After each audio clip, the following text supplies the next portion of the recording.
Well, Academy Award-winning actor Philip Seymour Hoffman dead at 46 years old of an apparent heroin overdose. Drug-related deaths are unfortunately becoming all too common in Hollywood and a growing trend across the nation, as we've heard recently.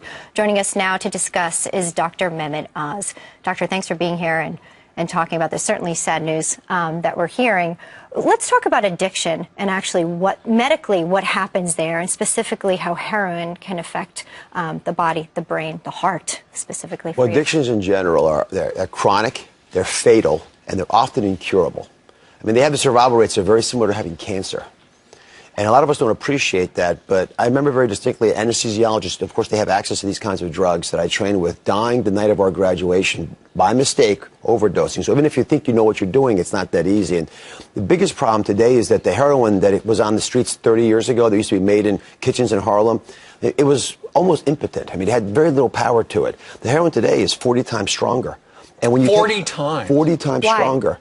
Well, part of it is because it's being made in Mexico and Bolivia and large cartel factories that are, these are scientists making high quality stuff. The big issue is that unlike pharmaceutical products where you get exactly the same dose every time, these dosages vary dramatically. So imagine if your Advil one day was the normal dose, the next day was 50 times stronger. It becomes impossible to predict how it's going to affect you. Not that you should be injecting heroin into your veins anyway, but it is a big issue. And the problem with heroin is the most addictive of all drugs because it gives you a pure form of ecstasy, of bliss, where you just feel everything good because it's essentially mimicking what happens in your body when good things happen to you. It's an endorphin, but supercharged. So that's how it makes you feel, but what's it do to your body parts? What's it do to your heart, your brain? Well, it puts you to sleep. We actually use it as a heart surgeon. I put people to sleep with a heroin equivalent, which is morphine.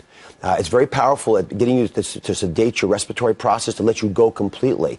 And unfortunately, that's exactly what happens when people die. There's also sedative to the heart. It slows it down in a very calming way. But of course, under monitored settings, it works. In under monitored settings, it's terrible. And the problem with heroin in particular is it's especially addictive.